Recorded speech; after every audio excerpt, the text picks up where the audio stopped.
What is up, my Yugi Bros? I'm your host, the one, the only, the RJB0. Welcome to Casual Friday. I'm just kind of sitting around Nick Gibson's house. We're going to regionals tomorrow, and that is why I did not have the ridiculous that I was going to do this week yesterday, because I've just been spending my last, 72 hours testing for regionals, and so that's what I'm going to be doing tomorrow. Okay, important thing, before we get started with the Q&A, Konami did a good thing. This is something that we should all be surprised about and also very happy about and also very thankful for. In that, I mean that we need to start doing some positive reinforcement with Konami, because we do a lot of negative reinforcement. We do a lot of complaining to Konami. Yes, Nick Gibson is laughing next to me. We complain a lot. That is the Yu-Gi-Oh culture. We complain a lot, and we complain a lot to Konami when they do bad things. We don't talk to them a lot when they do good things.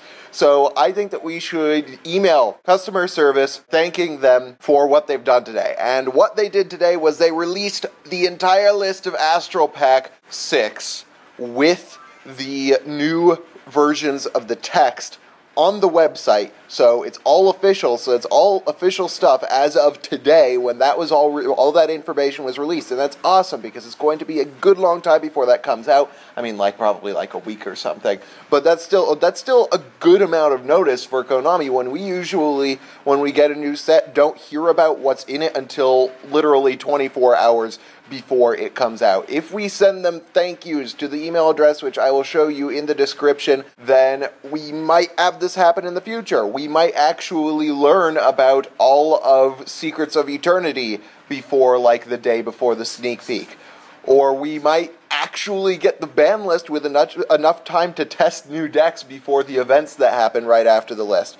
So I think that we need to give some positive reinforcement so Konami knows that this kind of stuff, sending us official lists a week or more ahead of time, is a good thing to do. So I'm going to do that, and you should all do that. And also, if you want, you can respectfully ask them for a couple more things. Like, say, this is really great that you did this. This really helps us as players. It would also help us if you continued this with other sets. If you would continue this by releasing the Forbidden and Limited list further ahead of time than you have previously, that would really help us as players. If you could release the full set spoiler for Secrets of Eternity a little bit ahead of time, that would be really nice. That would help us as players. If we're really respectful about it, hell, maybe they might do it. So let's get to the Q&A. We start off with Oathkeeper75, who asks, what major U.S. city do you live closest to? I live closest to Portland, Oregon. Soon, however, in about a month, I'm going to live closer to Seattle. And actually, I'm probably going to be living closer to Vancouver, BC, than I am going to be living to Seattle. Nick did the little tear running down his eye thing. Yes, I'm going to be a long way away from my friends at home. William Fan asks, what do you and Nick think about the Shadow Neckcloth? What do we think about Shadow Neckcloth?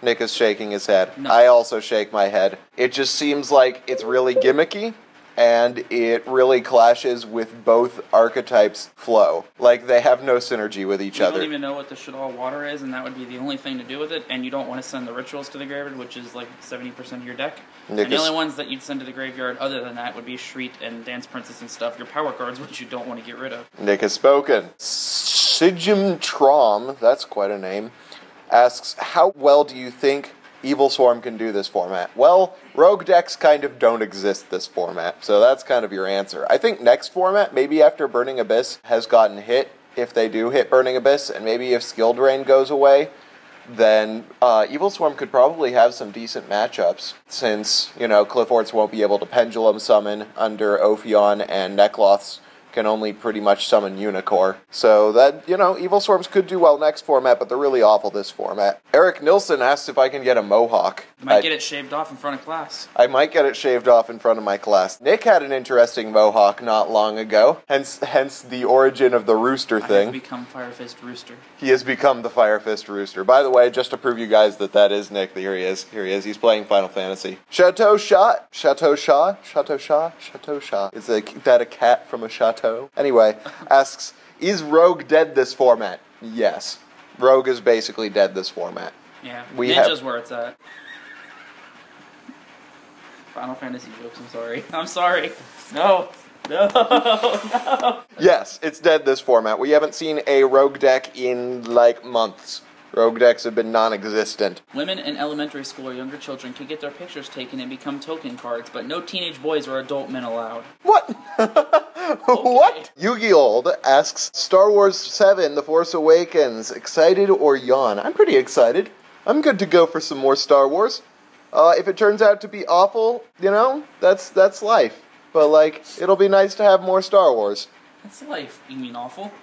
Yes.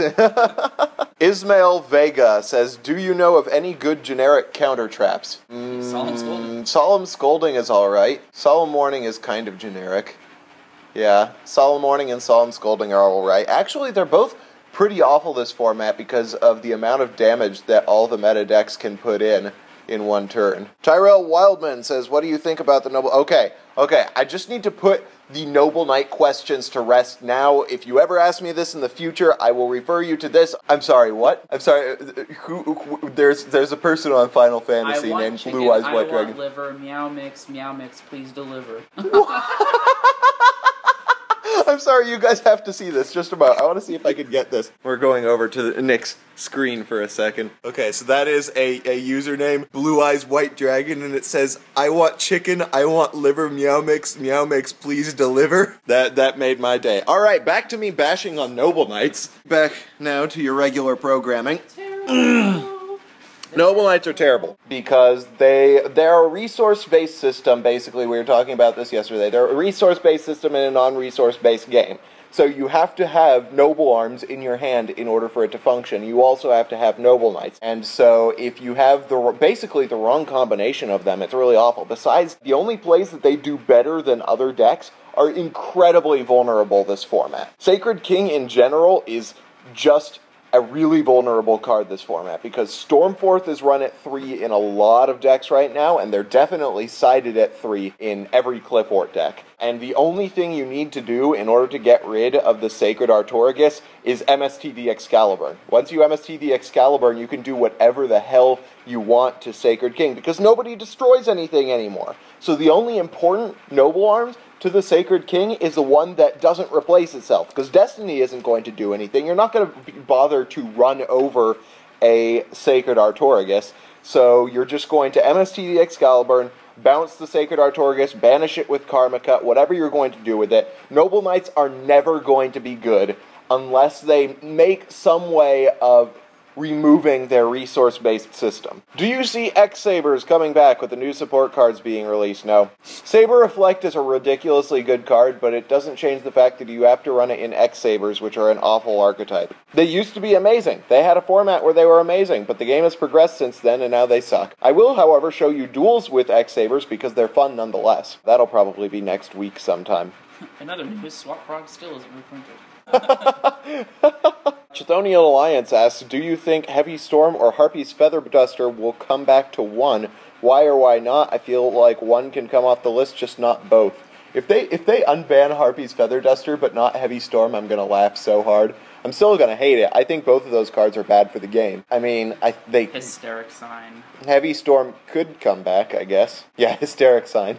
Search Harpy's Feather Duster. Heavy Storm's not so bad. No, it's awful for the game. Especially with Denko Sekka. Especially with Denko Sekka. That is quite a quilt. Whoa, dude. What? Wanna come take a trip? That one looks like a face. Wanna come take a trip? That looks like a really creepy face. Oh, it does. Oh, I'll take you to a galaxy far, far away. Alright.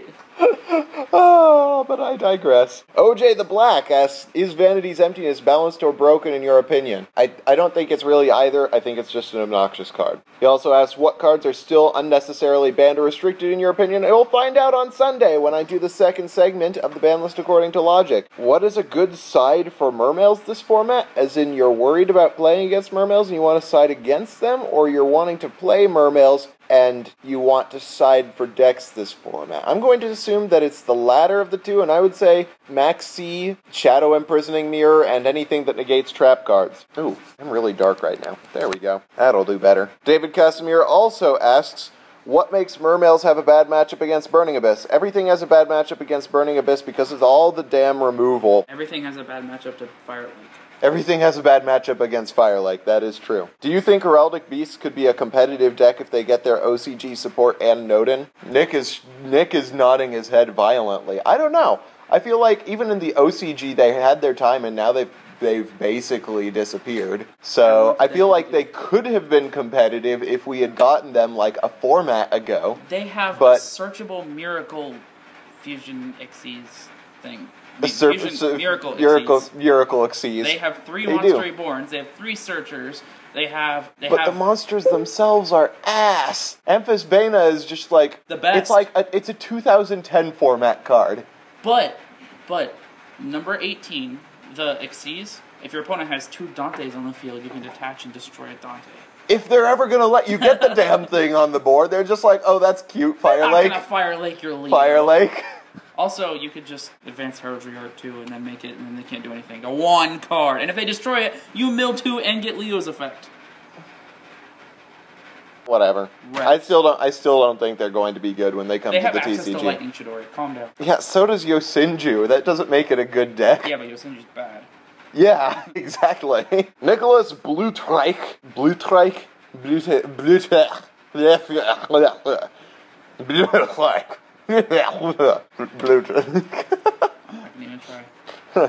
Asks, you have spoken in depth on what decks a person might enjoy and why. Why might a player hate playing against a certain deck? I'm sorry, I'm having to do this because the lighting I chose for this particular video is awful. Oh, are we going to turn up the lights? Alright, there we go. Lighting is slightly improved. Why might a player hate playing against a certain deck? Well, a lot of players don't like playing against a deck that they feel like their opponent can win with without using any kind of skill. So that's why a lot of people hate Lightsworns. A lot of people, including myself, really don't like decks that don't allow you to play the game. Like, where the game, like, playing against the deck is like waiting for your opponent to do something, and that's all that you're doing in that game, and hoping that you can stop your opponent from doing something, where you can't really gain any progress against them. That's kind of what it's like with a deck like Final Countdown, Chainburn, Exodia, stuff like that. What is my least favorite deck to play against? Final Countdown. Hands down. The entire deck is just hoping that the game of Yu-Gi-Oh! Never gets played. That's how that deck wins. If any Yu-Gi-Oh! Final Countdown, if any Yu-Gi-Oh! Is ever played in Final Countdown, you lose. That's how it works. So Final Countdown is the least Yu-Gi-Oh! Deck of all time, and I hate it. And our final question, what do you think of the new card Draw Muscle in Glad Beasts? It's actually a good card. It is a good card. It is a pretty good card. I never thought about it in Glad Beasts, but the problem with that is that Glad Beasts are awful. So, like, I mean, what's that? I mean, War Chariot's good, but, you know, so is Stellar Nova Alpha. Oh, it's Defense Position? Never mind. It's Defense Position. It's awful. We lied. It's a terrible card. I mean, I guess you could set Hoplomys and Draw Muscle Hoplomys. We could Draw Muscle Hoplomys. It's a really bad card. If your opponent goes to battle a face-down monster, they're probably going to assume it's a Shaddoll and get rid of it in main phase 1 before they have a chance to draw muscle, which means you have a dead card. Well, it's not a face-down monster. Like, if you... Okay, so... I'm saying if you, like, set so you just summon... Oh, well, you could summon, like... Actually, Murmillo is still too puny for that to work. You could, like, summon your bestiary in defense. No, it's just... Gladiator Beasts are bad because draw muscle... No, you can summon it from the deck. Like, once you use one of their effects, you summon another one from the deck in defense position. At the end of the battle phase. Yeah, and then when your opponent attacks it, it's bad. It's bad because Glad Beasts are bad. And finally, I guess the last question is Jason By asking if I can get Nick Gibson to profile as Sylvans. I could. There you have it. So, I am not doing Saturday duels because I am going to be dueling on Saturday. And last week in Yu-Gi-Oh! Is probably going to have to wait until, like, Tuesday or something like that, because I'm not going to be around on Sunday to do it. I'm going to be out cutting down a tree with my family and helping my grandparents clean their gutters, because I'm a nice person and because it's the Christmas season. So there you guys go. I hope you guys liked this video. If you did, hit that thumbs up button. If you didn't, let me know why in the comment section below. And of course, ask me some questions if you want me to answer them during the next Casual Friday video. Thank you guys for watching. I'm your host, the one, the only, the RJB0, and I got a jet. See you guys.